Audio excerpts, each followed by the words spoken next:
Hey guys, tonight we're diving into something ancient, sacred, and absolutely unforgiving. Life as a fugitive when you're David hiding from King Saul. Not the heroic adventure story you might remember from Sunday school. The raw, gritty truth of what it meant to be the most wanted man in Israel. Sleeping in caves and eating whatever you could scavenge, while the most powerful army in the region hunts you down like a common criminal. This isn't about brave David slaying giants or playing beautiful music for a troubled king. This is about survival when the person who once loved you most now wants your head on a spike. About what it feels like when your own country becomes your prison.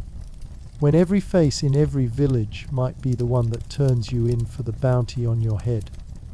So before you get comfortable, take a moment to like the video and subscribe, but only if you genuinely enjoy what I do here.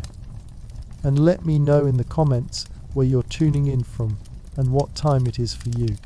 It's always fascinating to see who's joining us on this spiritual journey across time zones and continents. Now, turn off all the lights. The screen will also dim in a moment to help you relax as you listen to tonight's story. Let's ease into our biblical journey together, back to a time when being chosen by God didn't guarantee comfort, safety, or even a decent night's sleep. Now you're in ancient Israel, roughly 1000 BCE. The harsh wilderness of Judah surrounds you, not in paintings or movies, but in smell, sound, and touch. The good news, you're David, the giant slayer. The warrior, poet who once had the king's favor. The bad news, that same king now wants you dead, and you probably won't survive another week of this deadly game of hide and seek. The air around you carries the dry, dusty scent of limestone and wild herbs. Your clothing isn't royal robes anymore, but torn shepherd's garments that haven't been washed in weeks. The fabric scratches against skin that's already raw from sleeping on stone. Your bed isn't the comfortable quarters you once knew at court, but the cold, unforgiving floor of a limestone cave that echoes with every sound. The sounds aren't the music of harps and voices praising your victories. It's the nervous whispers of your followers discussing escape routes, the distant howl of jackals, and your own rapid heartbeat as you strain to hear if those footsteps outside might belong to Saul's soldiers. This isn't a heroic ballad about the future king of Israel. This is survival as a political refugee in your own homeland, and every day brings new proof that you're failing to find safety anywhere. Just months ago, you walked the halls of Saul's palace as a trusted advisor, a beloved musician, a celebrated warrior. The women of Israel sang songs about your victories. Saul has killed his 1,000, but David his 10,000s. Those songs echo in your memory now like a curse, because they're the reason you're here, hiding in this godforsaken cave instead of sleeping in a proper bed. The palace you once called home was never luxurious by modern standards. Stone walls, simple furniture, oil lamps that filled rooms with flickering shadows, and the constant smell of burning olive oil. But compared to where you are now, it was paradise. You had regular meals, clean water, fresh clothes, and most importantly, you had safety. People bowed when you passed. Servants attended to your needs. Musicians played while you ate bread that someone else had baked, meat that someone else had prepared. You remember the last normal day, when everything still made sense. Morning sunlight streaming through narrow windows, the sound of servants moving through corridors, the familiar weight of your sword at your side.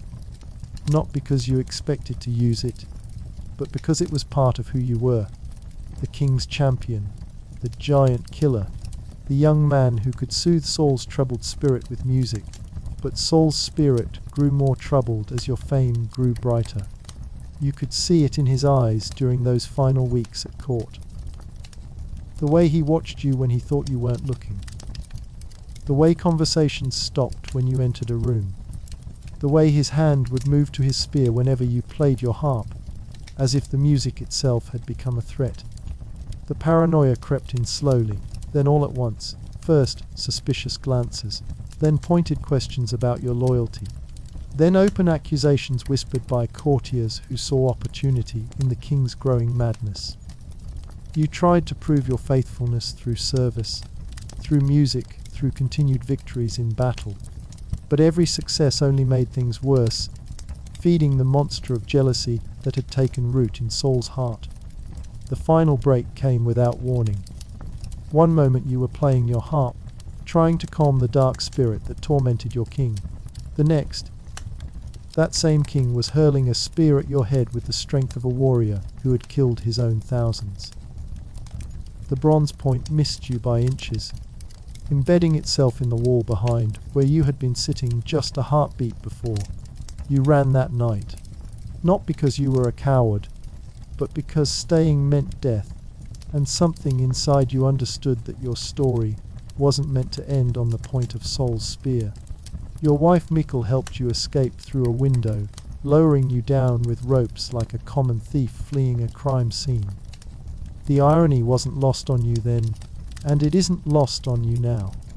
The man who had served Israel's king faithfully was now escaping from that same king's palace like a criminal. The first night of freedom was also the first night you truly understood what you had lost. No royal bed, no servants, no safety. No certainty about where your next meal would come from. Just the clothes on your back, your weapons, and the terrible knowledge that everything you had built, everything you had earned, everything you had become was now gone. You made your way through darkness toward the hills of Judah, toward the wild country where shepherds and outlaws could disappear among the limestone caves and rocky gorges. Every shadow might hide Saul's soldiers. Every sound might be the beginning of the end. Your feet, accustomed to palace floors and paved courtyards, struggled over loose stones and thorny scrub. The cave you chose for your first night, as a fugitive, was barely large enough for one person. You crawled inside on hands and knees, feeling your way through absolute darkness until your fingers found the back wall. The stone was cold, damp with moisture that seeped through cracks in the limestone. The air smelled of bat droppings and decay, sharp and acidic in your nostrils. You tried to sleep but kept startling awake at every sound.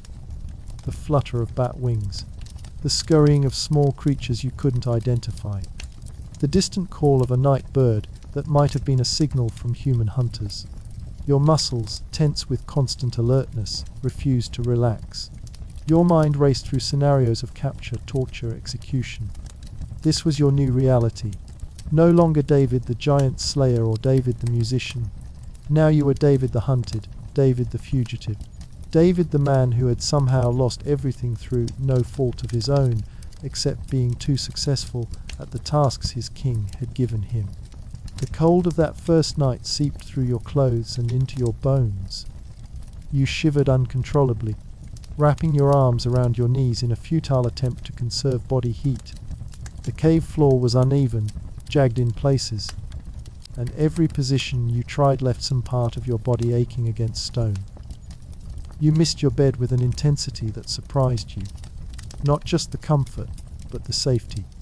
The certainty that you could close your eyes without worrying about waking up surrounded by soldiers. Dawn brought no relief, only a grey light filtering into the cave mouth that revealed the squalor of your new home. Bat droppings covered much of the floor. Spider webs stretched across corners where creatures you didn't want to identify had made their homes. The walls wept with moisture that would never dry, creating a perpetual dampness that made everything feel clammy and unwelcome. But dawn also brought visitors. Not soldiers, thankfully, but men you recognized from the margins of Israeli society. Men with debts they couldn't pay, men who had fallen afoul of local authorities, men whose families had been destroyed by war or drought or simple bad luck. They had heard that David, the king's former champion, was now an outlaw like themselves. They came seeking leadership, protection, purpose. You looked at these men and saw your own desperation reflected back at you. Desperate times had made you all brothers in misfortune. These weren't the disciplined soldiers you had once commanded in Saul's army. They were farmers who had lost their land, merchants who had lost their businesses, young men who had never learned any trade except survival. They looked to you for answers you didn't have, for hope you couldn't provide, for a future you couldn't guarantee. The first man to join you was named Ahimelech, though not the priest who would later die for helping you. This Ahimelech was a debtor fleeing creditors, who would have sold his children into slavery to recover their losses. He crawled into your cave before sunrise, whispering your name like a prayer. "David," he said, "I have nowhere else to go." Others followed throughout that first day. Men with haunted eyes and calloused hands, men who knew how to work but couldn't find work, men who had served Israel faithfully only to be abandoned by the system they had trusted. By evening, your one-person cave had become a gathering place for the dispossessed, the desperate, the dangerous. You tried to organize them, to create some semblance of military structure from this ragtag collection of refugees. But military discipline requires supplies, regular food, clear objectives, and reasonable hope of survival. You had none of these things. What you had was a growing collection of hungry, frightened men who needed you to be stronger and wiser than you felt. Food became an immediate problem. 40 men, then 60, then more, all needing to eat in a landscape that barely supported the scattered shepherds who had always called it home. You organized hunting parties, but game was scarce and wary. You sent small groups to nearby villages to trade work for food, but village elders were suspicious of armed strangers, especially when rumors began to spread that Saul's former champion was gathering an army in the wilderness. Water was equally challenging. The caves provided shelter, but were often far from reliable springs. Of men accustomed to drawing water from wells now had to hike miles to fill water skins from muddy pools that they shared with wild animals. The water tasted of minerals and organic matter you preferred not to identify. Boiling it helped with safety, but required fuel that was difficult to find and dangerous to burn, since smoke might attract the wrong kind of attention. Your own transformation during these first weeks shocked you. Your hands, once soft from palace life, developed thick calluses from handling ropes and weapons and rough stone. Your body, once fed on regular meals prepared by palace cooks, grew lean and hard from irregular eating and constant physical stress. Your face, once clean shaven in the manner of court officials, grew a beard that itched constantly and collected dust and food debris. But the physical changes were nothing compared to the psychological transformation. You had been a man accustomed to certainty, to knowing where you would sleep each night and where your next meal would come from. Now every day brought new uncertainties, new dangers, new impossible decisions about how to keep yourself and your growing band of followers alive. Sleep became a luxury you could rarely afford completely. Even when exhaustion finally overcame anxiety, you slept lightly, one ear always listening for sounds that didn't belong. The scrape of sandals on stone that moved too deliberately, whispered conversations that stopped too suddenly, the absence of normal night sounds that might indicate human presence where none should be. Your followers looked to you for leadership you weren't sure you could provide. They needed you to be the David of their songs and stories, the giant killer who feared nothing and always knew what to do. But inside, you felt like a frightened young man who had stumbled into a nightmare that grew worse with each passing day. You tried to project confidence you didn't feel, to make decisions based on wisdom you weren't sure you possessed. The worst part was the isolation from everything you had known and loved. Your family lived in Bethlehem, but going there would bring Saul's wrath down on your parents and brothers. Your wife Michal remained in Saul's palace, and you had no way to communicate with her or even know if she was safe. Your friends from court were now your enemies by association, unable to help even if they wanted to risk their own positions. You were surrounded by people, but utterly alone in the burden of command. Every decision you made affected not just your own survival, but the lives of dozens of men who had entrusted their fates to your leadership. When you chose which cave to shelter in, you were choosing for all of them. When you decided whether to raid a village or negotiate for food, you were risking all their lives on your judgment. The weight of this responsibility pressed down on you like a physical burden. You had never asked to become the leader of a rebel band.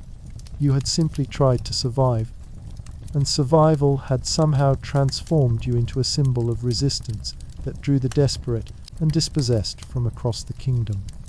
Now their hopes and fears and very lives depended on your ability to stay one step ahead of the most powerful army in the region.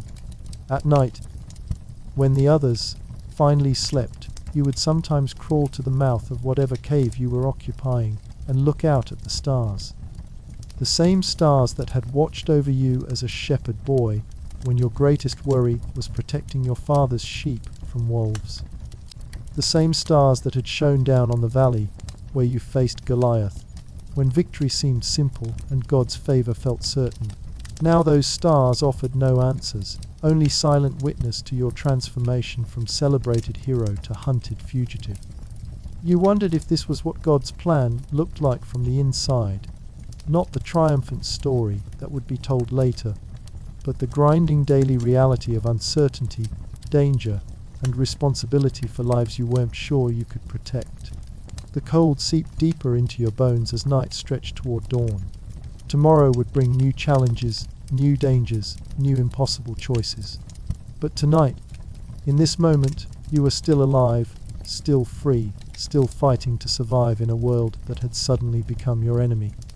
And somewhere in the darkness, the God who had helped you kill a giant watched over the man who was learning to become a king through the harsh education of exile and desperation. The cave around you dripped with moisture and echoed with the breathing of sleeping men who trusted you to keep them alive until morning. Outside, the wilderness of Judah stretched away into darkness, offering both refuge and danger in equal measure. This was your kingdom now, not the throne you had been promised, but a collection of limestone caves and desperate followers, and the terrible freedom of having nothing left to lose. Your first week in the caves taught you things they never mentioned in shepherd school. Things like how limestone weeps constantly, creating a dampness that seeps into your clothes, your bedding, your very bones until you forget what it feels like to be truly dry. The moisture isn't clean water you can drink. It's mineralized, sometimes sulfurous, often carrying the taste of whatever organic matter has decomposed in the rock above you over centuries. The cave system you've chosen near Adullam offers protection, but demands payment in comfort. Multiple chambers connected by passages so narrow you have to crawl on hands and knees, scraping skin off your back and elbows against jagged protrusions. The main chamber where you gather can hold perhaps 20 men if they sit close together, breathing each other's air until the oxygen grows thin and everyone's head begins to ache. But it's the smaller details that wear you down. The way your clothes never fully dry, developing a musty smell that becomes part of your identity. The way your leather sandals crack and split from constant moisture, leaving your feet vulnerable to sharp stones and thorns. The way your hair becomes matted and greasy because washing requires more water than you can spare, and heating water requires fires that might give away your position. Your sleeping arrangements would be laughable if they weren't so miserable. A thin blanket spread over stone that's been smoothed by centuries of water flow, but remains fundamentally unforgiving. No pillow except your rolled-up cloak, which means choosing between a cushion for your head and warmth for your body. Most nights you choose warmth, using your arm as a pillow and waking with a crick in your neck that takes hours to work out. The cold is relentless, not the clean cold of winter air, but the bone, deep chill of stone that never feels warmth.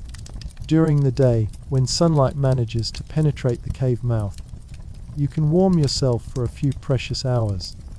But night brings a cold that seems to rise from the earth itself, seeping through whatever barrier you try to create between your body and the stone. Temperature regulation becomes a constant battle.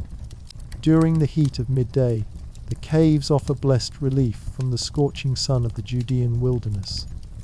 But that same protection becomes a curse when night falls and you need warmth. The stone that shields you from heat during the day steals heat from your body during the night, creating a cycle of thermal misery that leaves you always too hot or too cold, never comfortable. Your growing band of followers faces the same challenges, but multiplied by numbers and complicated by different needs. Old men who need more warmth than you can provide. Of young men who eat more than the group can spare. Men with injuries that won't heal properly in the damp environment. Men with families they've left behind, whose worries keep them awake and restless, disturbing what little sleep the others might manage. Sanitation becomes a problem no one wants to discuss but everyone must face. 40 men, then 60, then more, all living in close quarters with no proper facilities. You designate certain areas of the cave system for waste, but ventilation is poor and odors linger. The smell of unwashed bodies mingles with other organic odors until breathing itself becomes unpleasant. Personal hygiene deteriorates rapidly. Your teeth, once cleaned with frayed twigs and salt when available, now go days without proper attention. Your gums become tender and inflamed. Your breath takes on the sour taste of poor nutrition and inadequate dental care. You run your tongue over teeth that feel increasingly rough and foreign in your mouth. Your skin suffers terribly. The constant dampness creates perfect conditions for fungal infections. Rashes develop in places where clothing rubs against skin, then spread because you can't keep the affected areas clean and dry. Your hands crack and bleed from rough stone and cold air. Your feet develop sores that won't heal because you can't keep your sandals dry or clean. Bathing becomes a luxury you can afford only when you find water sources large enough and safe enough for such indulgence. Most days, you make do with splashing your face and hands with whatever water you can spare from drinking. Your body develops its own ecosystem of dirt, sweat, and other substances you prefer not to identify. The food situation grows more desperate as your numbers increase. What began as occasional hunting and gathering must now feed an army of hungry men. The Judean wilderness doesn't offer abundance even to experienced foragers. Wild honey, when you can find it, dates from scattered palm trees, herbs that provide flavor but little nutrition. Occasional small game that must be divided among far too many people. Hunting requires weapons and skill, but more importantly, it requires silence and stealth that become impossible with a large group. A lone shepherd might successfully snare rabbits or bring down a deer with a well-placed stone from a sling. But when 40 men need to eat, hunting becomes a military operation that risks exposure and often yields disappointing results. The men you've attracted aren't all skilled hunters or foragers. Many are townsmen, craftsmen, merchants who understand commerce but not survival in the wilderness. They look to you for food with the expectation of someone who has always known where his next meal would come from. Teaching them to find edible plants, to set snares, to fish in the few streams that flow year-round, becomes another burden on your already overwhelmed leadership. Meat, when you can get it, must be consumed quickly or preserved with salt you don't have. In the heat of the day, fresh meat spoils within hours. You learn to eat things that would have disgusted you in your palace days. Meat that's beginning to turn, organ meat that tastes of iron and desperation. Bone marrow sucked from cracked bones, because you can't afford to waste any source of nutrition. Water dominates every decision.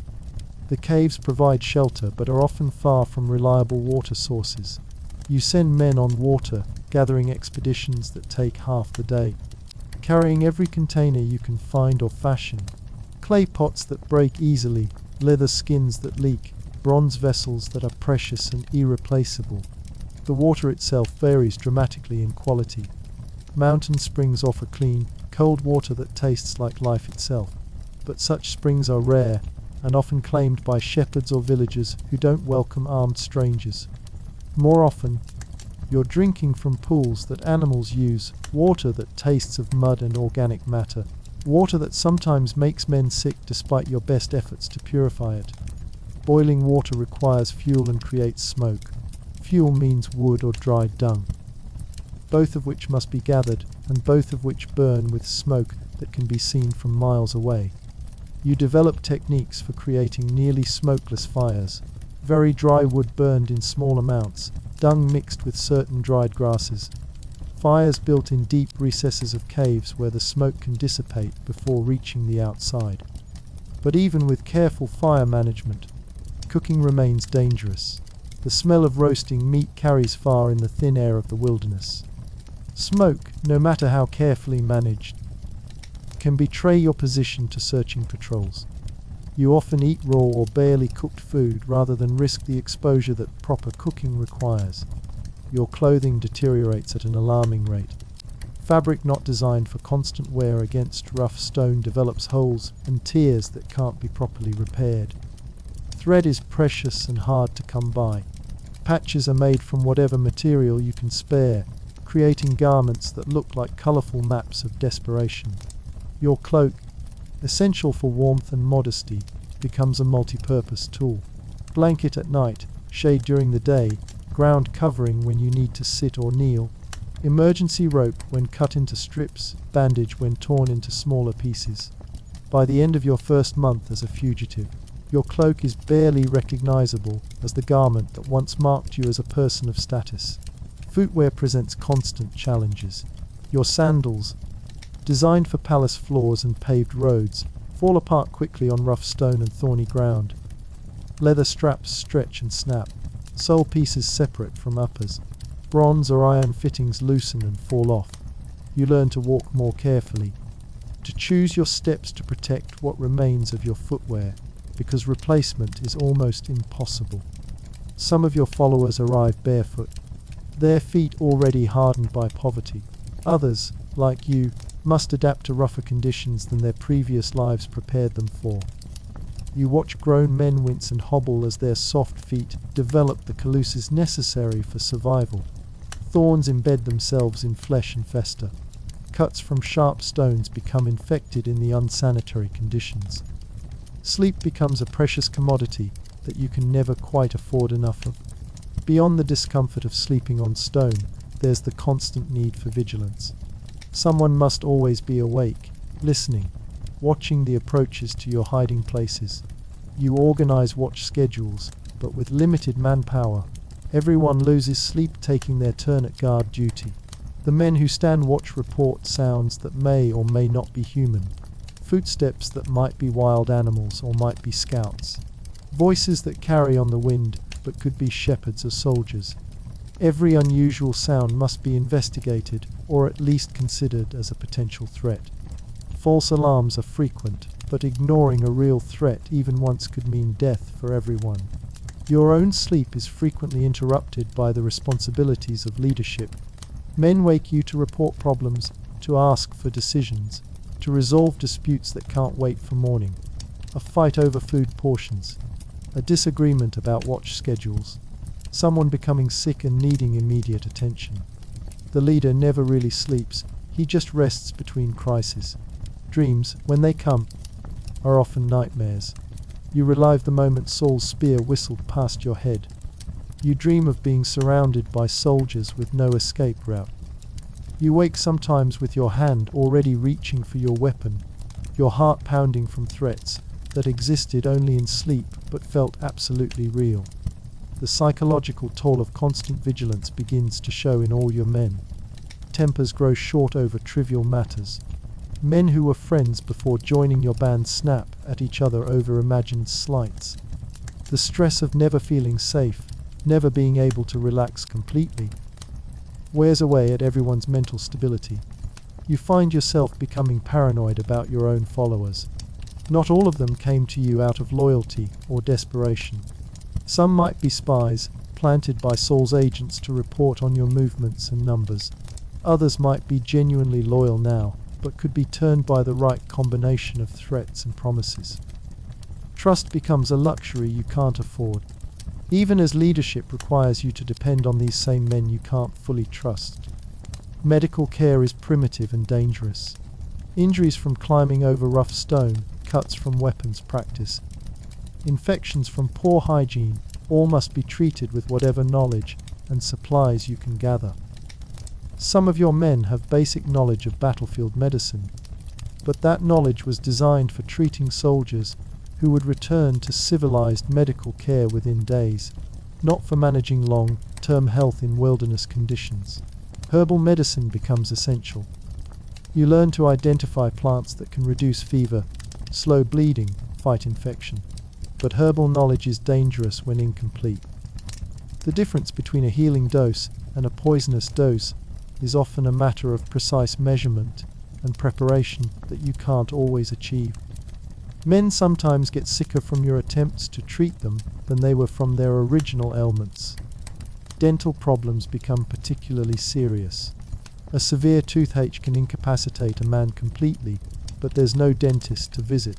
No tools for extraction except crude attempts with knives and pliers designed for other purposes.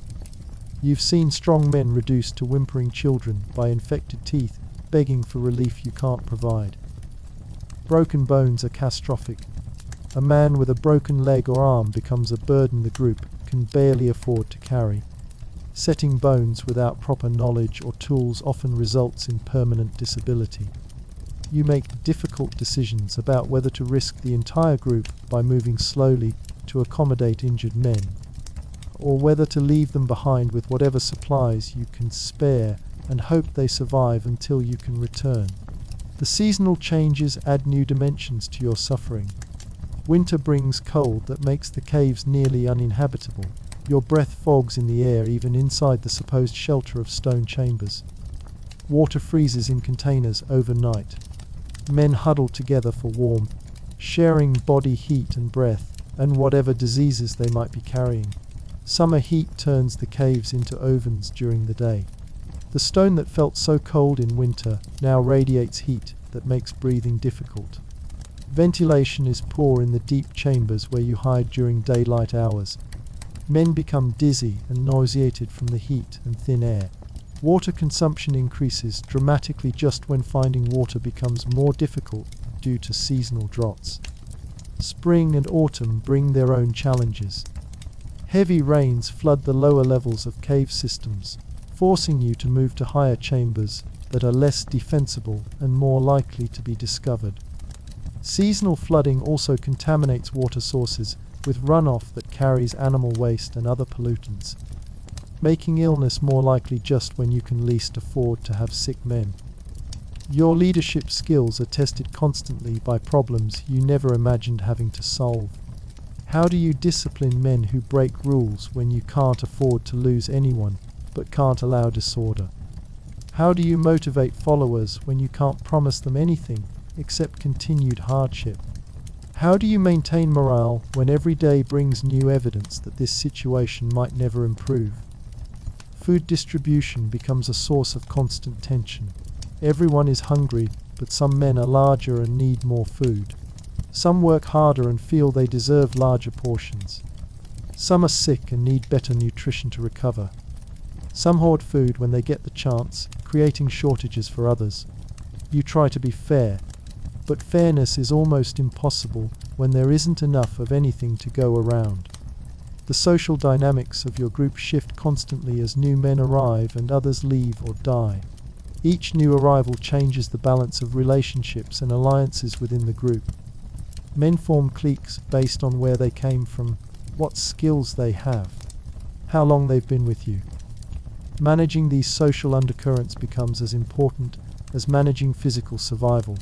Your own transformation continues day by day. The soft-handed musician who once played for kings now has calluses on his colices. Your body becomes lean and hard, but also marked by countless small scars and permanently altered by the constant stress of survival.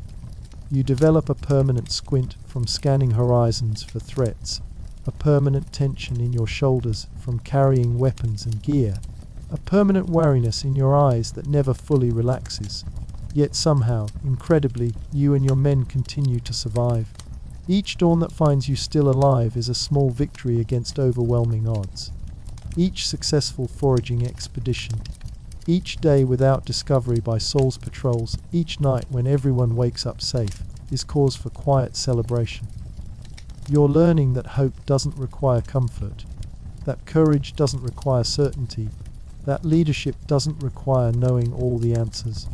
The God who once seemed so close when you faced Goliath now seems distant, hidden behind layers of immediate survival needs. But sometimes, in the quiet moments before dawn when you're keeping watch while others sleep, you sense a presence that transcends the physical misery of your situation. Not comfort exactly, but a reminder that your story isn't finished, that this chapter of suffering serves a purpose you can't yet understand.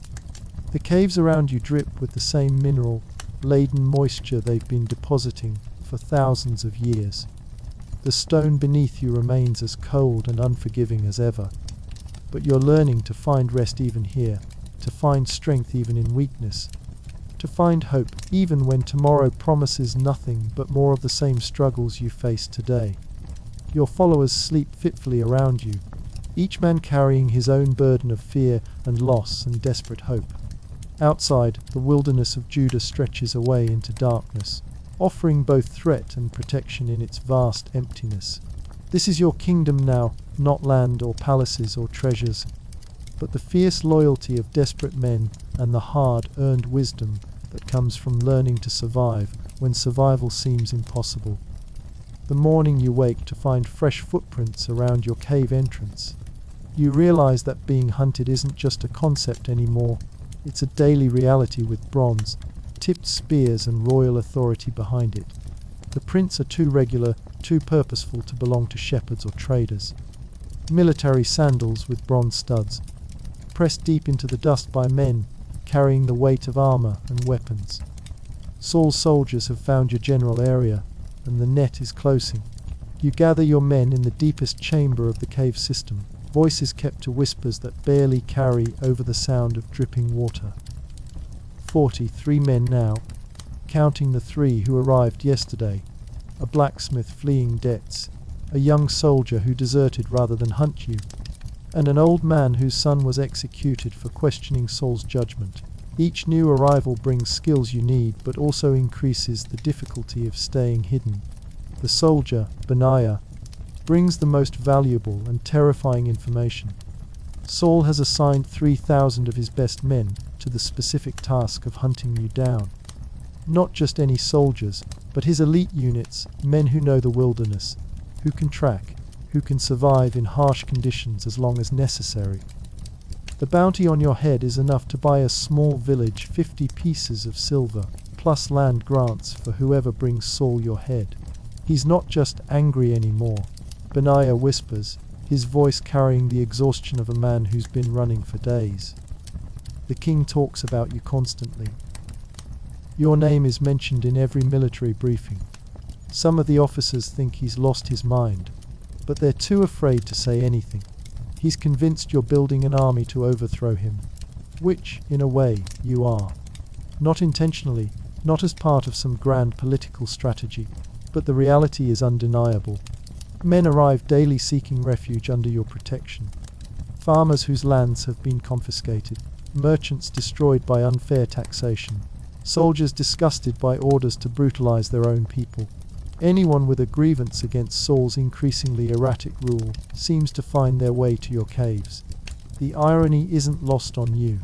Saul's paranoia about your threat is creating the very threat he fears. By driving away competent, loyal men through his irrational suspicions, he's forcing them to choose between destruction and joining the only alternative leader available, you. His fear of rebellion is manufacturing rebellion from men who might otherwise have remained loyal citizens.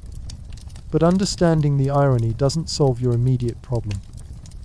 3,000 soldiers searching the Judean wilderness will eventually find you, no matter how cleverly you hide. The mathematics are simple and terrifying. They have more men, better supplies, official authority, and local support from anyone hoping to claim that bounty. You have intimate knowledge of the terrain and the advantage of desperation, but desperation only goes so far against overwhelming odds. Your scouts report movement throughout the region. Patrol units of 30 to 50 men systematically searching cave systems, questioning shepherds and villagers, offering rewards for information about your whereabouts. They're professional, methodical, patient. This isn't a raid or a quick sweep, It's a sustained military campaign with you as the primary objective. The psychological pressure on your men becomes visible in everything they do. Conversations stop abruptly when anyone approaches. Men jump at sudden sounds that would normally be ignored. Sleep becomes even more elusive as everyone strains to hear sounds that might indicate discovery.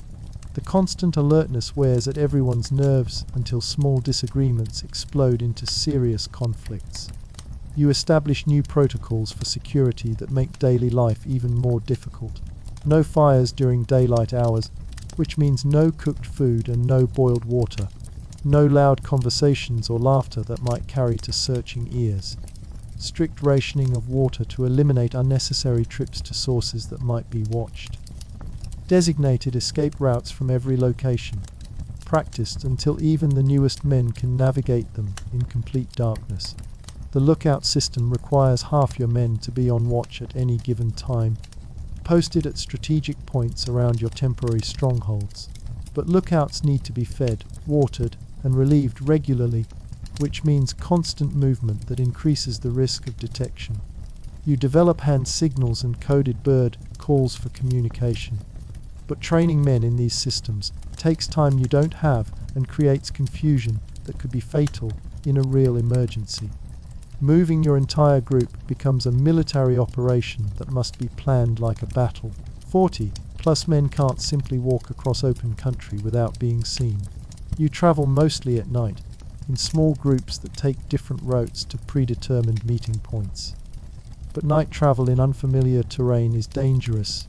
Men fall into hidden ravines, twist ankles on loose stones, become separated and lost in the darkness. The logistics of moving so many people with all their possessions and equipment would be challenging under normal circumstances. Under threat of capture and execution, it becomes a nightmare of organization and timing. Everyone must carry their own water, food, weapons, and whatever personal possessions they can't afford to abandon. The noise of 40 men trying to move quietly is still considerable. The scrape of sandals on stone, the rattle of weapons and equipment, the inevitable cough or sneeze or whispered curse when someone stubs a toe. You learn to read the landscape like a military map, identifying not just hiding places but escape routes, ambush points, sources of water and food, positions that can be defended and positions that become death traps when surrounded. Every hill, every valley, every cluster of rocks becomes either an asset or a liability in your mental catalogue of survival resources. The men following you weren't chosen for their military capabilities. Most have no real combat experience beyond bar fights and the occasional bandit encounter. Teaching them to fight as a unit, to follow orders under pressure, to maintain discipline when terrified, becomes another impossible task added to your growing list of leadership responsibilities. Joab, who joined you 2 weeks ago after his family's farm was destroyed by tax collectors, still flinches every time someone draws a sword for practice. He's strong, willing, loyal, but his instinct when threatened is to run rather than fight. Training him to stand his ground requires patience you don't have and practice sessions that risk exposure. Others bring different problems. Abishai has military experience, but struggles to take orders from someone younger than his son. He questions every decision, suggests alternative strategies, undermines your authority with the very competence that makes him valuable. Managing his ego while utilizing his skills requires diplomatic skills you never learned as a shepherd or musician. The newest arrivals often bring unrealistic expectations about life as your follower. They've heard songs about David the giant killer and imagine joining some kind of heroic adventure. The reality of hunger, cold, constant fear, and grinding uncertainty shocks them. Some leave within days, disappointed and potentially dangerous, if they decide to sell information about your location and numbers. Others stay, but struggle with the hierarchy and discipline necessary for group survival. Men who were independent farmers or craftsmen resist following orders, even when those orders might save their lives. They argue about watch schedules, food distribution, movement plans. Every decision becomes a debate when you need instant obedience. The diversity of your followers creates constant challenges. Different dialects and local customs lead to misunderstandings. Men from different tribes and regions bring old grievances and rivalries that explode into violence when stress levels rise. Religious differences cause arguments about observing Sabbaths and festivals under survival conditions. Even dietary restrictions become sources of conflict when food is scarce and options are limited. Discipline becomes a constant balancing act. You need to maintain order and obedience, but you can't afford to lose men through harsh punishment. Traditional military discipline assumes you can replace soldiers who can't meet standards. You must work with whoever comes to you, regardless of their limitations, because sending them away might mean sending them to their deaths or to Saul's interrogators. The first real test of your leadership comes when 2 of your men are caught stealing from a village that has been friendly to your cause. The villagers demand justice. They can't afford to lose their stored grain, and helping fugitives shouldn't mean being robbed by them. Your men argue they were starving and had no choice. Both sides look to you for a decision that will satisfy justice without destroying relationships you desperately need. You decide to return the stolen grain plus additional compensation from your own meager supplies, and to assign the thieves to extra guard duty as punishment. But this decision pleases no one. The villagers think the punishment is too light. Your hungry men think you're prioritizing outsiders over your own followers.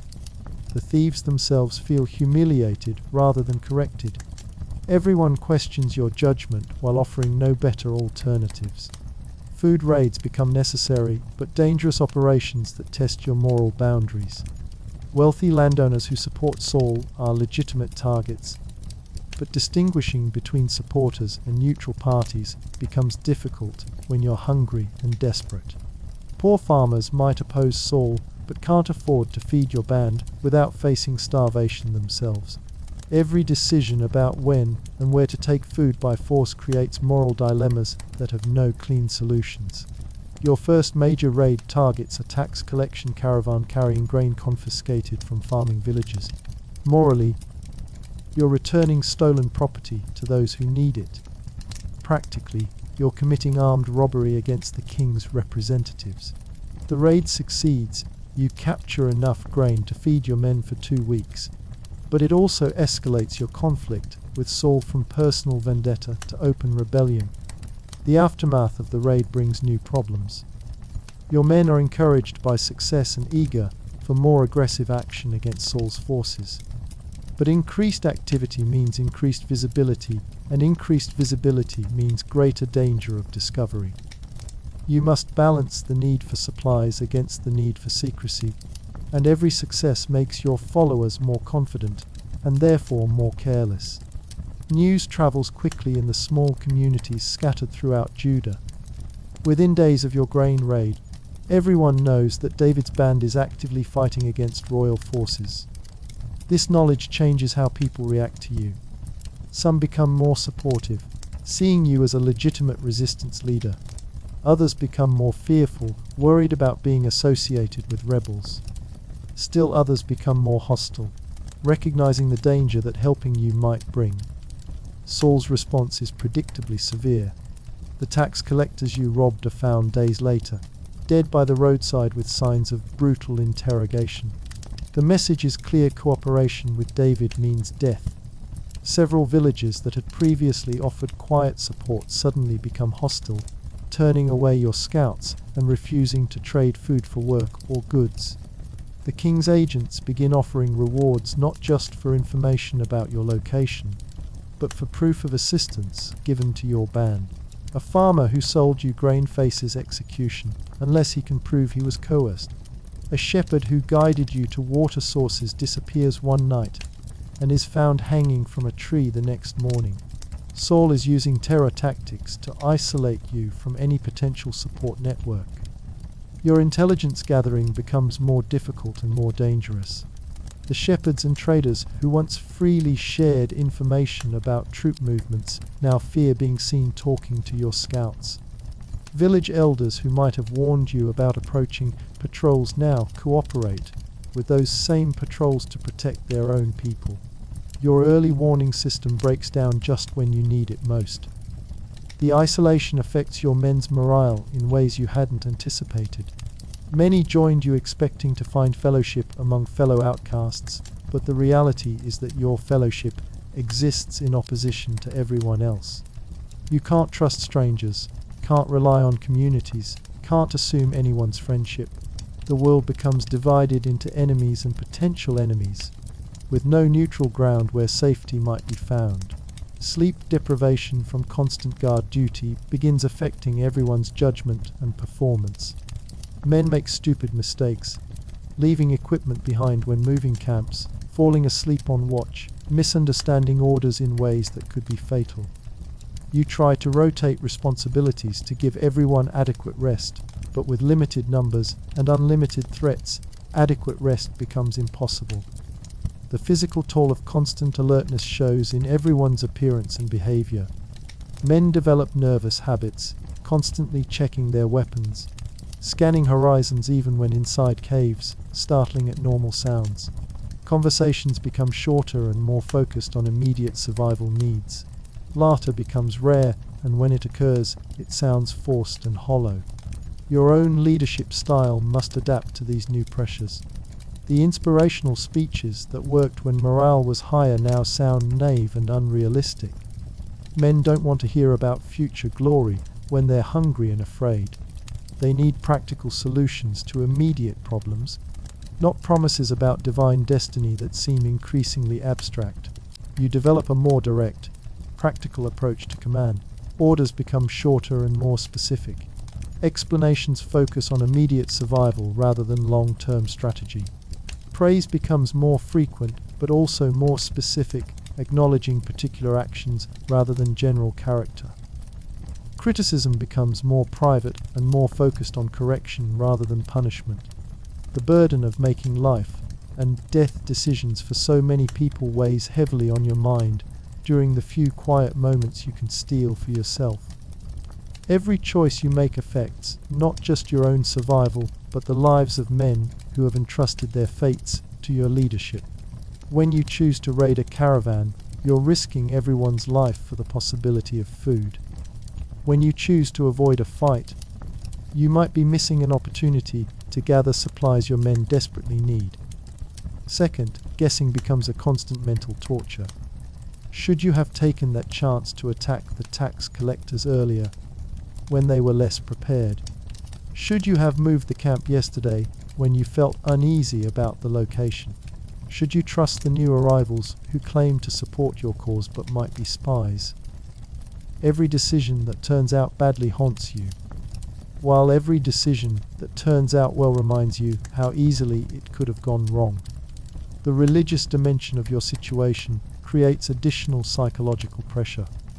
You were anointed by Samuel as the future king of Israel, chosen by God for leadership, but your current circumstances make divine favor seem questionable at best. If God chose you to replace Saul, why are you hiding in caves while Saul commands armies? If your cause is righteous, why does every day bring new evidence that you might not survive to see justice done? Prayer becomes more urgent but also more conflicted. You plead for protection, but protection seems to require actions that compromise your moral standards. You ask for guidance, but guidance often seems to lead toward decisions that put innocent people at risk. You seek comfort, but comfort feels like a luxury that might make you soft when you need to be hard. The psalms you compose during these dark nights reflect your inner turmoil. How long, O Lord, will you forget me forever? How long will you hide your face from me? The words come from a place of genuine despair, but also from a faith that refuses to surrender even when circumstances suggest that surrender might be the rational choice. Your followers look to you for spiritual as well as practical leadership. They want to believe that their suffering serves some greater purpose, that their loyalty to you represents loyalty to God's plan, rather than just blind following of another human leader.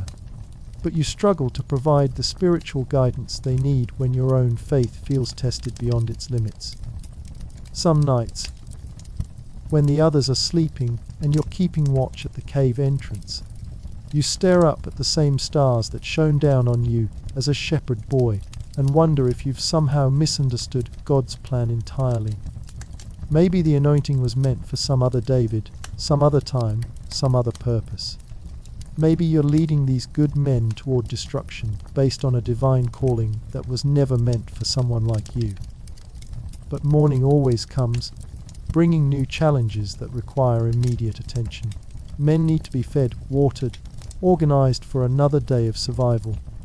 Scouts need to be sent out to gather intelligence about troop movements. Equipment needs to be maintained and repaired. The practical demands of leadership leave little time for spiritual doubts, which might be a mercy disguised as burden. The cave around you echoes with the breathing of men who have bet their lives on your leadership. Outside, the wilderness of Judah stretches away into darkness that might hide friends or enemies, or simply empty danger. Tomorrow will bring new tests of courage, wisdom, and faith. Tonight, for this moment, you are all still alive, still free, still fighting against odds that would terrify anyone with sense enough to calculate them properly. The letter arrives with a shepherd boy who risks his life to bring it to you. Hidden in the lining of his leather pouch, where Saul's soldiers wouldn't think to look. Your hands shake as you unfold the precious piece of papyrus, one of only 3 messages you've received from the outside world in 8 months of exile. The writing is your brother Eliab's, but the words feel like they're coming from a stranger describing people you used to know in a life that seems increasingly like a dream. Your father grows weaker each day. The letter begins, and immediately you feel the familiar knot of helplessness tighten in your stomach. The worry over your situation ages him beyond his years. Mother hasn't spoken your name aloud since the soldiers came asking questions, but she weeps silently whenever she thinks no one is watching. Michal has been given to another man as wife. Saul announced that since you are dead to the kingdom, your marriage is void. She had no choice in the matter. You read those words 3 times before their meaning fully penetrates. Michal, your wife, the woman who helped you escape through a window when Saul's murderous intentions became clear, has been forced into marriage with another man. Not just any man, but Paltiel, son of Laish, a wealthy supporter of Saul's regime. The marriage is political, designed to humiliate you and demonstrate that even your most intimate relationships can be severed by royal decree. The personal violation feels worse than any physical wound you've suffered in these caves. Your wife taken, given away like property. Forced to share her bed with a stranger while you hide in holes in the ground, powerless to protect her or even send her a message. The rage that builds in your chest is so intense it makes your vision blur. But there's nowhere to direct it. No action you can take that wouldn't make her situation worse. You crumple the letter and then immediately smooth it out again, because it's the only connection you have to the world you've lost. The shepherd boy waits nervously while you struggle to compose a response. But what can you say? That you're sorry? That you'll rescue her somehow? That this nightmare will end soon and everything will return to normal? All of these would be lies, and lies feel like another betrayal of the people you love. Tell my family that I live. You finally say, your voice barely above a whisper. Tell them that I think of them every day. Tell them that this situation is temporary, even if I don't know when it will end. The boy nods and disappears into the wilderness, carrying your inadequate words back to people who deserve so much more than empty reassurances. The isolation from family cuts deeper than any sword wound, because it's a cut that never heals, never stops bleeding. Every day that passes is another day stolen from your father's remaining years. Another day your mother lives in uncertainty about whether her son is alive or dead. Another day Michal must pretend to love a man she was forced to marry, while the husband she chose is branded as a traitor and an outlaw. Your men notice the change in you after the letter arrives. You become quieter, more withdrawn, more prone to staring into the distance with an expression they can't read. They don't ask questions because they've learned to recognize when their leader needs space to wrestle with burdens they can't share. But your emotional distance affects the entire group's morale. Job, who has become something like a lieutenant despite his initial nervousness, finally approaches you 3 days after the letter. "My lord," he says carefully, "the men are worried about you. They fear you've received bad news about your family." His concern is genuine, but beneath it you hear the practical question: can our leader still function? Or has grief compromised his ability to keep us alive? You realize that your personal pain has become a threat to everyone's survival. Leadership in your situation doesn't allow for the luxury of private grief. Every emotion you display affects 40 plus men who depend on your strength and judgment for their lives. You must find a way to bear your family's suffering without letting that suffering paralyze your ability to protect the people who have chosen to follow you. But compartmentalizing pain proves harder than any physical challenge you've faced. Late at night, when others sleep and you keep watch, your mind inevitably drifts to images of Michal in another man's bed, your father growing frail with worry, your mother's silent tears. The rage and helplessness build until you want to scream, to attack something, to take action that would make you feel less powerless, even if it accomplished nothing useful.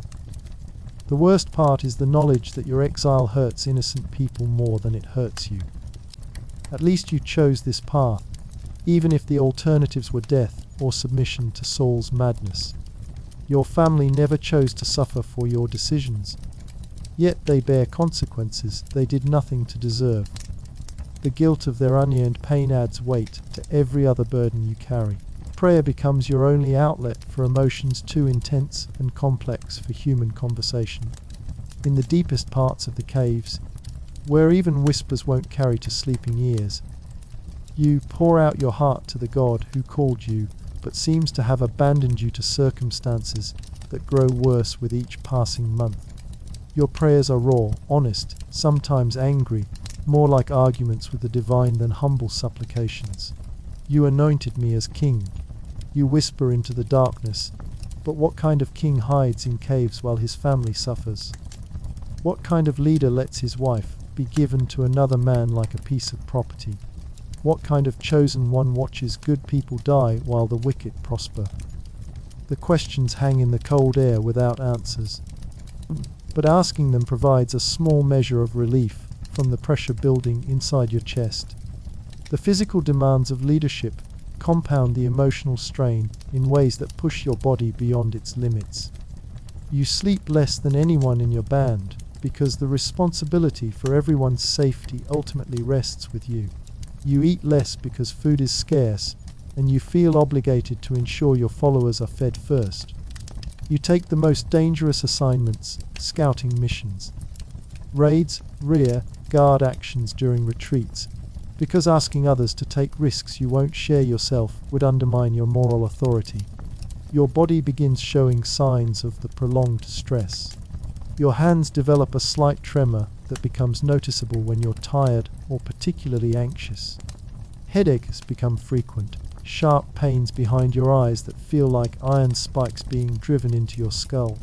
Your stomach produces acid that burns without food to absorb it, creating a constant gnawing sensation that adds physical discomfort to emotional turmoil.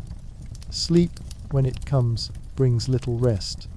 Your dreams are filled with scenarios of disaster, your men surrounded and slaughtered while you watch helplessly. Your family tortured for information about your location, Michal crying as she's forced into marriage while you fail to rescue her. You wake more tired than when you went to sleep, your muscles tight with tension that never fully releases. The men under your command begin showing their own signs of stress-related deterioration. Abishai develops a nervous habit of constantly checking his weapons, examining his sword and spear obsessively, as if their condition might change between inspections. Benaiah starts talking to himself during guard duty, carrying on conversations with people who aren't there. Others show different symptoms: explosive anger over minor irritations, periods of blank staring, that suggests their minds have temporarily disconnected from their surroundings. Managing these psychological casualties becomes another aspect of leadership you never anticipated. Of men who were competent fighters and reliable companions become liabilities when their mental state deteriorates beyond certain points. But you can't simply dismiss them. They have nowhere else to go. And abandoning followers who've remained loyal would destroy morale among those who remain functional. You develop crude but effective techniques for managing stress-related problems within your band. Physical exercise beyond the demands of survival, wrestling matches, races, competitions that exhaust the body and provide temporary mental relief. Storytelling sessions where men share memories of better times, creating temporary escapes from current circumstances. Music, when instruments are available and security permits, because rhythm and melody can soothe minds that words cannot reach. Your own musical abilities become both blessing and burden.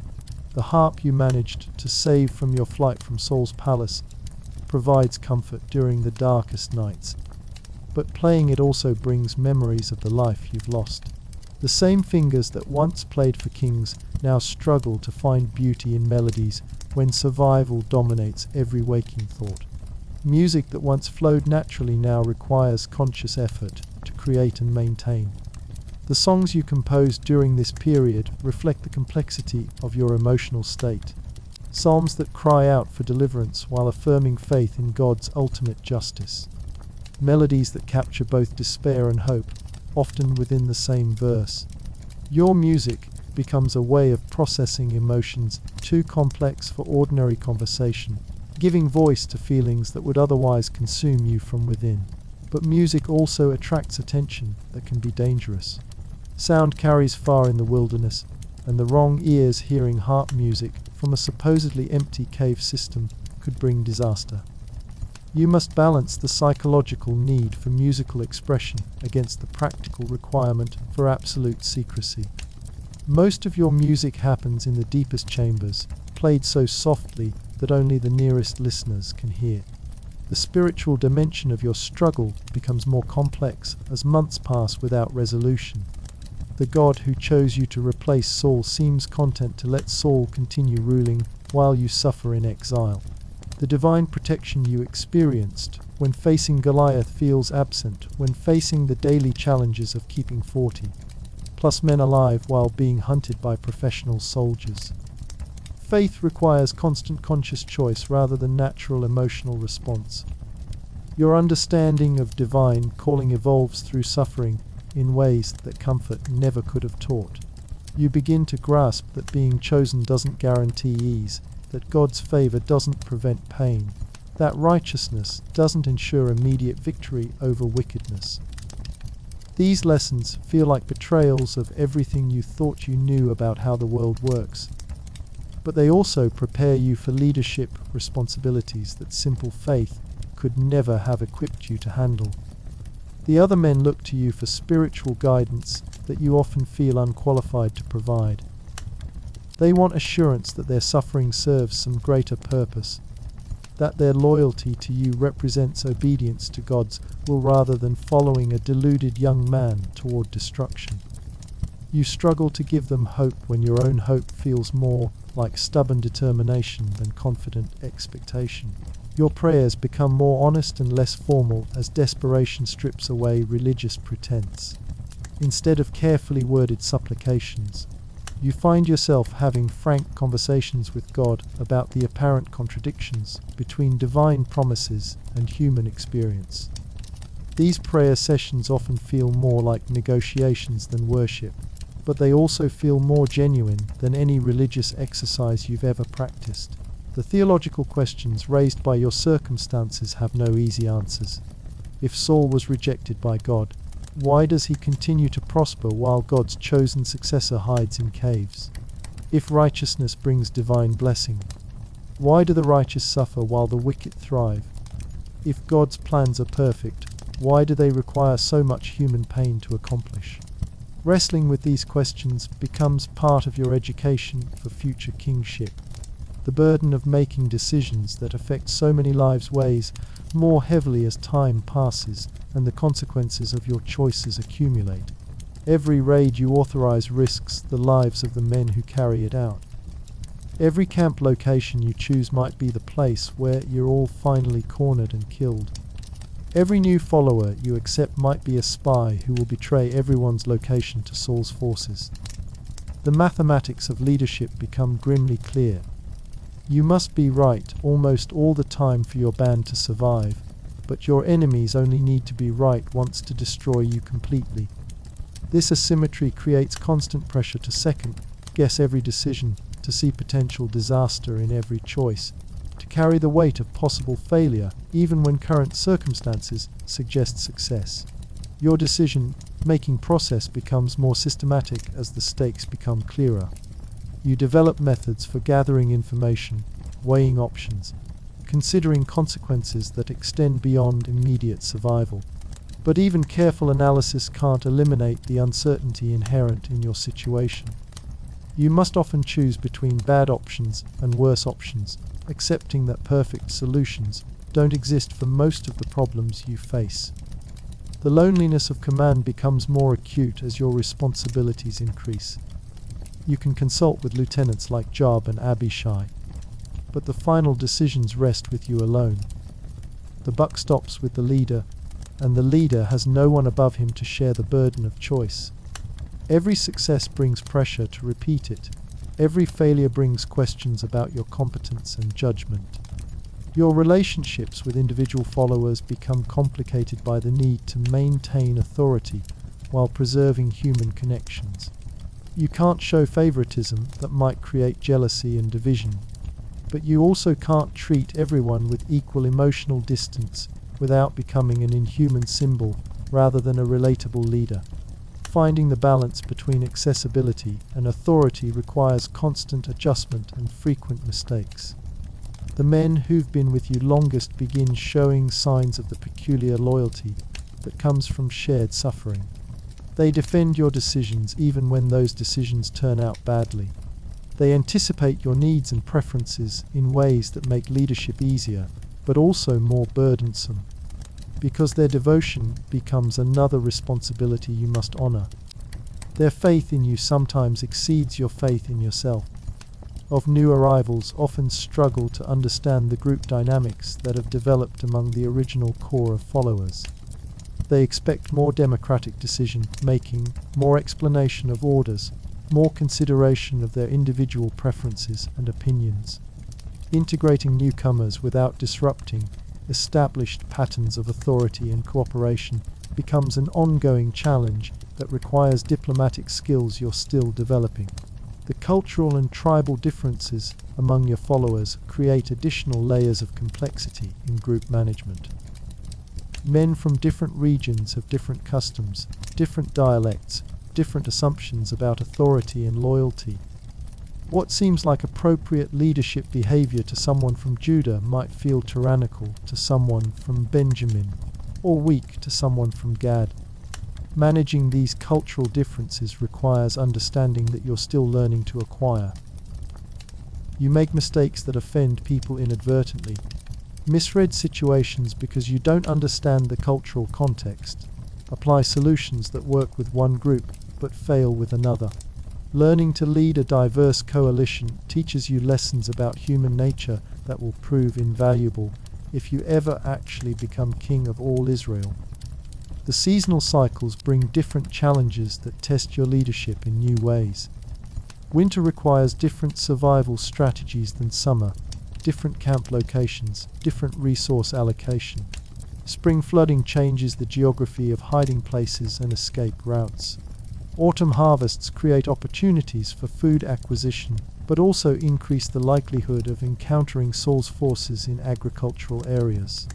Your understanding of the land deepens through necessity until you know the wilderness of Judah better than any shepherd or merchant. You learn which caves flood during heavy rains, which water sources dry up during drought, which paths remain passable when others become impassable. This intimate knowledge of terrain becomes one of your greatest advantages against pursuers who rely on maps rather than experience. But familiarity with the landscape also brings awareness of its limitations. There are only so many places to hide, only so many escape routes, only so many sources of food and water. Eventually, mathematical probability suggests your enemies will search all the possible locations and find you. The question becomes not whether you'll be discovered, but whether you can accomplish your purposes before discovery becomes inevitable. The pressure of time adds urgency to every decision. Each day that passes without capture is a victory. But it's also a day closer to the mathematical moment when your luck runs out. You must balance immediate survival needs against longer-term strategic objectives, always knowing that there might not be a longer term if immediate needs aren't met effectively. Your followers sense this time pressure and react differently according to their personalities and backgrounds. Some become more reckless, arguing for aggressive action while they still have the chance. Others become more cautious, wanting to minimize risks that might trigger the final confrontation. Managing these different approaches to uncertainty becomes another aspect of leadership that requires constant attention and adjustment. The weight of all these responsibilities, keeping 40+ men alive, managing their psychological and physical needs, maintaining their loyalty and discipline, making strategic decisions with incomplete information, carrying the grief of family separation, wrestling with theological questions that have no easy answers, begins to change you in fundamental ways that you can feel but can't fully understand. You're becoming someone harder and more complex than the shepherd boy who killed Goliath or the musician who soothed Saul's troubled spirit.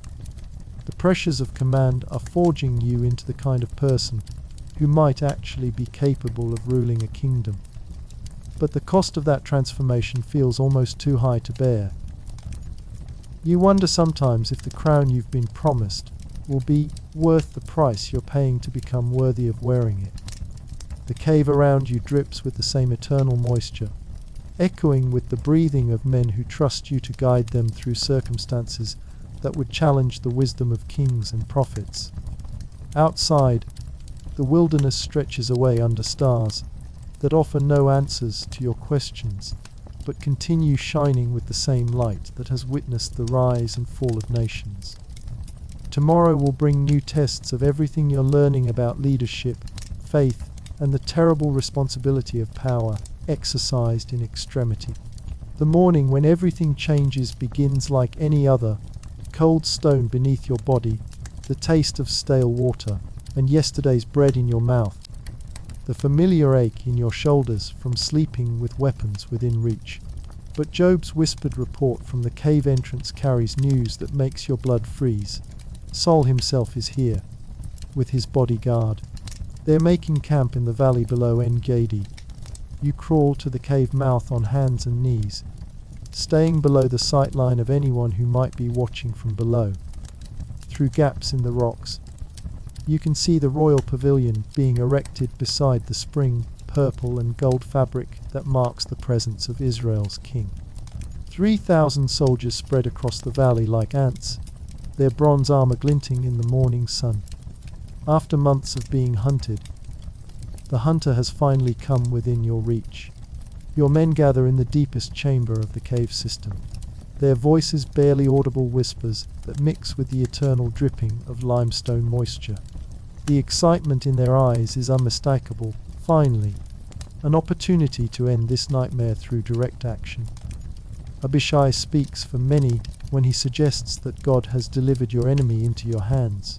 One sword thrust, he whispers urgently, and all our suffering ends.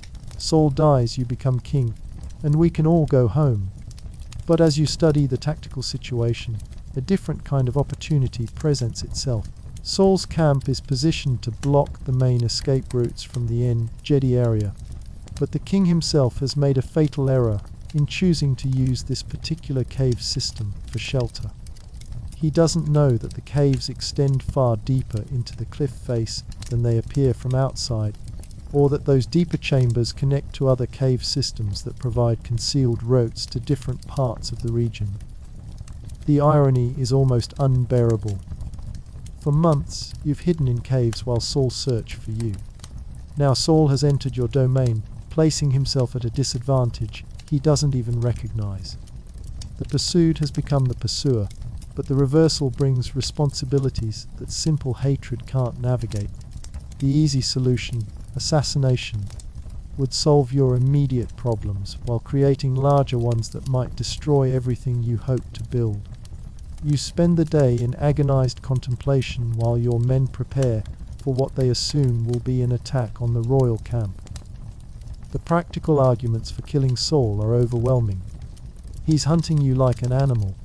He's destroyed your family's peace and stolen your wife. He's forced you to live like an outlaw when you've done nothing except serve Israel faithfully. Divine justice seems to demand his death, and practical necessity certainly requires it. But deeper considerations complicate what should be a simple decision. Saul was anointed by Samuel, just as you were. However mad he's become, however unjust his persecution of you, he remains God's chosen king until God removes him. Killing him would make you a kingslayer, a precedent that could justify future rebellions against your own rule. The means you use to gain power will define the nature of the power you wield. Your theological education continues in real time as you wrestle with questions that have immediate life or death consequences. Does divine calling justify any action necessary to fulfill that calling? Can righteous ends justify unrighteous means? If God wants Saul removed, shouldn't God do the removing rather than requiring human agents to commit what amounts to regicide? The answers matter not just for your soul, but for the lives of 40+ men who will follow whatever path you choose. The opportunity arrives in the most mundane way possible. Late afternoon, when the heat drives everyone to seek shade, Saul enters your cave system alone. Not to hunt you, he has no idea you're here, but to relieve himself in privacy, away from the eyes of his soldiers. The king of Israel, of the man who has made your life a nightmare, squats in the darkness, just yards from where you and your men hide in deeper chambers. Your followers can barely contain their excitement. Whispered urgently in your ear, "Now! While he's vulnerable! God has delivered him!" But something in the situation, the helplessness of Saul's position, the intimacy of his human need, the basic indecency of killing a man who can't defend himself, stops you from giving the order that would end your exile permanently. Instead, you do something that will prove far more powerful than murder. Moving with the stealth that months of survival have taught you, you creep close enough to cut off a corner of Saul's royal robe with your knife. The fabric comes away silently, leaving Saul unaware that anyone has been near him. When he finishes his business and returns to his camp, you follow at a distance, carrying proof that you could have killed him but chose not to. The confrontation that follows becomes the defining moment of your entire exile. Standing on a cliff face above Saul's camp, well out of range of arrows, but close enough for your voice to carry clearly, you call out to the king who has spent years trying to kill you. "My lord the king." Your voice echoes off the stone walls of the gorge, bringing Saul's entire army to attention. Saul turns toward your voice, and for the first time in months, you see his face clearly. The paranoia and rage you remember have been replaced by something that looks almost like relief. Perhaps the uncertainty of hunting an invisible enemy has been as tormenting for him as being hunted has been for you. At least now you both know where you stand. Why do you listen to the words of men who say David seeks to harm you? You call out, your voice carrying to every soldier in the valley below. Today your own eyes have seen that the Lord delivered you into my hand in the cave. Some urged me to kill you, but I spared you and said, I will not lift my hand against my Lord, because he is the Lord's anointed. You hold up the piece of royal fabric, purple and gold thread glinting in the afternoon sunlight. See, my father, look at this piece of your robe in my hand. I cut off the corner of your robe, but did not kill you. Now understand and recognize that I am not guilty of wrongdoing or rebellion. I have not wronged you, but you are hunting me down to take my life.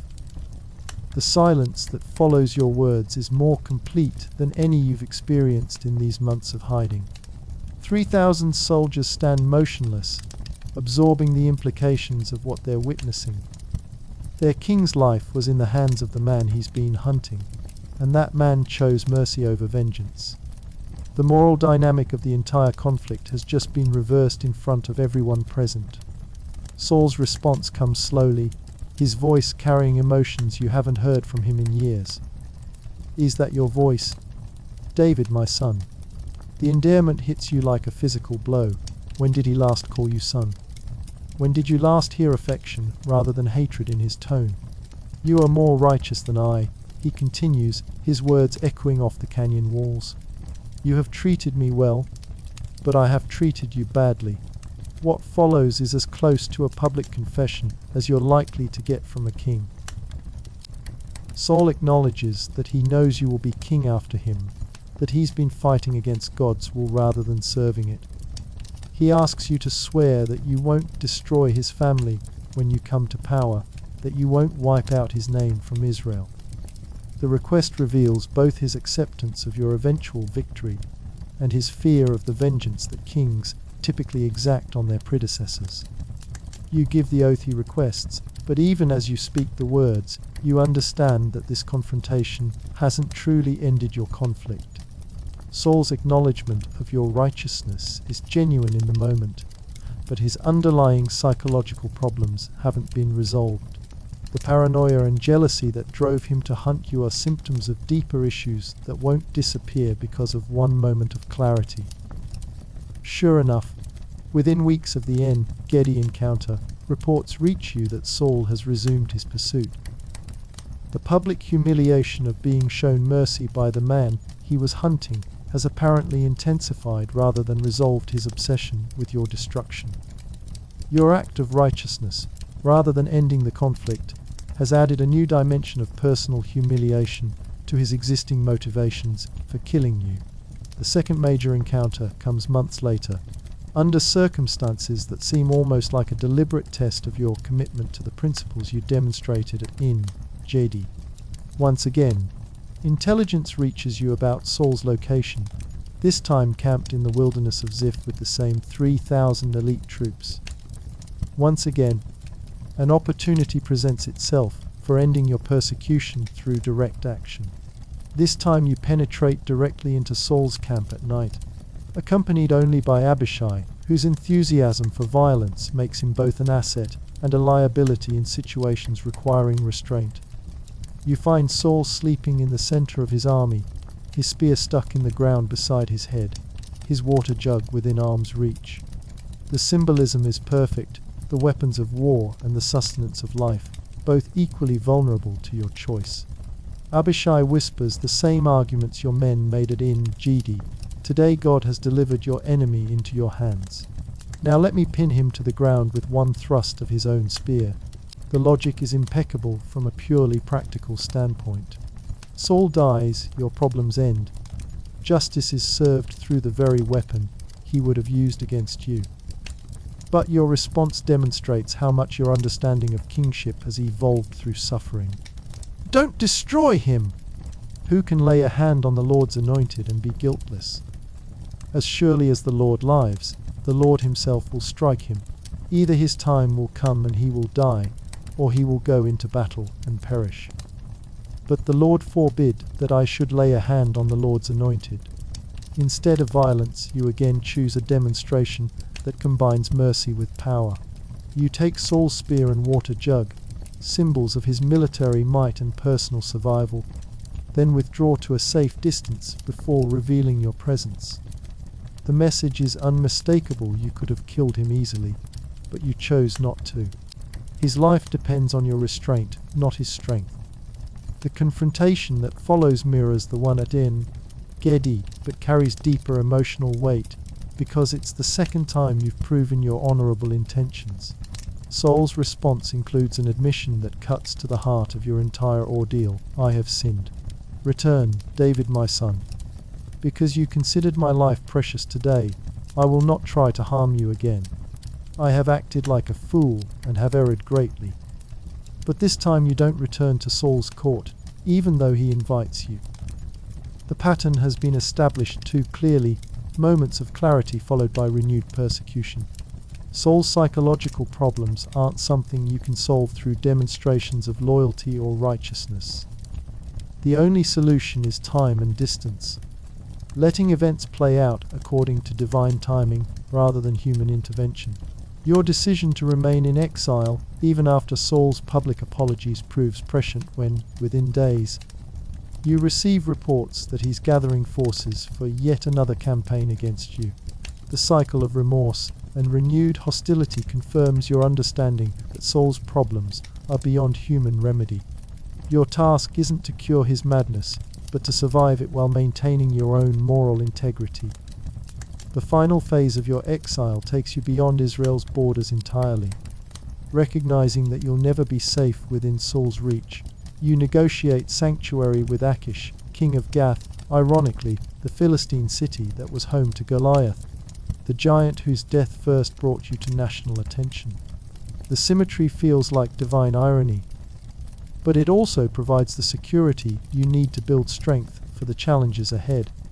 Living among the Philistines creates new complications for your identity and your followers' loyalty. You're no longer fighting for survival in your homeland, but serving as a vassal to Israel's traditional enemies. The moral compromises required for this arrangement test your principles in different ways than the physical hardships of cave life ever did.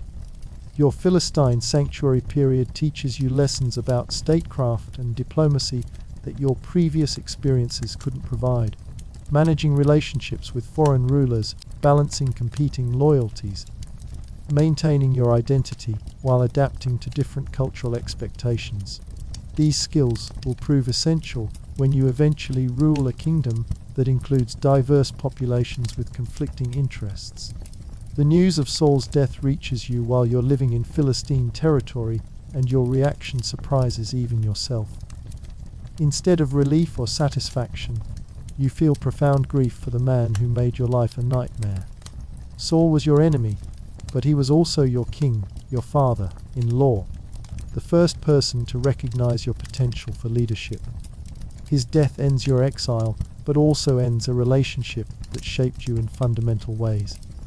Your response to Saul's death becomes public quickly, a lament that honors the fallen king, despite everything he did to you.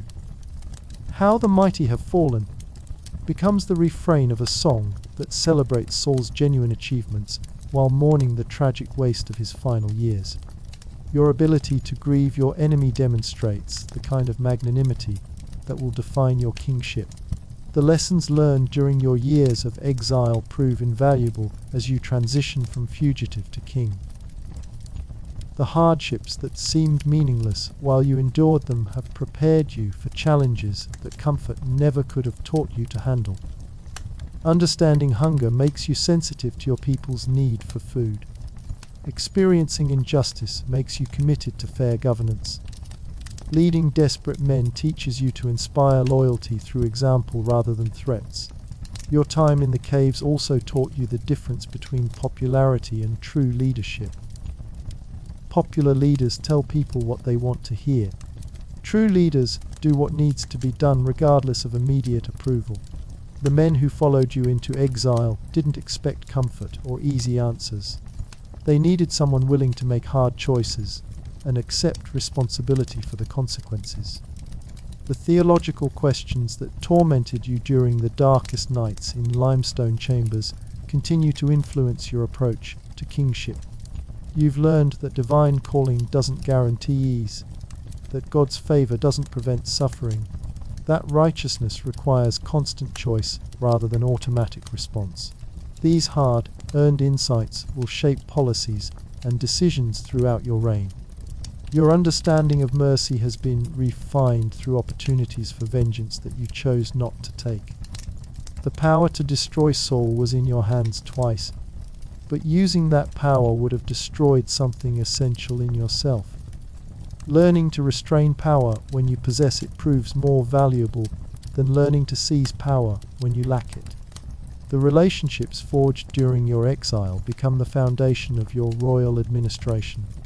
The men who shared caves and hunger and constant danger with you earn positions of trust and authority that courtiers who join you later can never achieve. Loyalty tested under extreme conditions proves more reliable than loyalty purchased with comfort and privilege. Your wife Michael is eventually returned to you, but the years of separation and forced marriage have changed both of you in ways that can't be undone. The easy intimacy of your youth is replaced by something more complex, love tested by suffering, relationship rebuilt after betrayal, trust reconstructed from fragments of shared memory and hope for shared future. As you sit in your palace in Jerusalem years later, surrounded by the symbols of royal power and the evidence of divine blessing, you sometimes remember the caves of Adullam and En Gedi. The discomfort and fear and uncertainty seem distant now, but the lessons they taught remain vivid. Every decision you make as king is informed by understanding earned through experiences that nearly destroyed you, but ultimately prepared you for responsibilities you couldn't have imagined as a shepherd boy. The caves are still there, dripping with eternal moisture, echoing with silence broken only by the movement of small creatures and the whisper of wind through stone passages. Other fugitives may shelter there now, other desperate men learning lessons about survival and leadership and the price of divine calling. The limestone chambers that witnessed your transformation from outlaw to king continue their patient work of shaping human character through extremity and endurance. Your story has become legend, but the legend focuses on dramatic moments, the giant killing, the musical healing, the moral victories over Saul. What the songs and stories rarely capture is the grinding daily reality of survival that prepared you for everything else. The hunger and cold and fear and responsibility that seemed like punishment at the time now reveal themselves as education for a task no comfortable life could have prepared you to handle. The God who called you to kingship used suffering to create the character necessary for that calling. Not because suffering is good in itself, but because certain lessons can only be learned through certain experiences. The wilderness years weren't detours from your destiny, they were the path to it, disguised as destruction, but leading always toward the throne you were born to occupy. The cave around you has fallen silent, except for the eternal dripping of limestone moisture. Your men sleep the exhausted sleep of those who have learned to rest when rest is possible, knowing that tomorrow will bring new challenges that require whatever strength today's rest can provide. Outside, the wilderness of Judah stretches away under stars that have witnessed the rise and fall of kingdoms, the making and breaking of kings, the endless cycle of divine calling and human response that shapes the destiny of nations. Tomorrow you will wake as you have for months, cold, hungry, hunted, responsible for lives you can barely protect.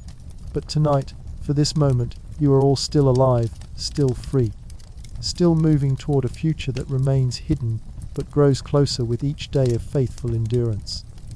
The throne awaits, but first the cave, first the testing, first the transformation that can only come through the crucible of extremity, and the choice to remain faithful when faithfulness seems to promise only continued suffering.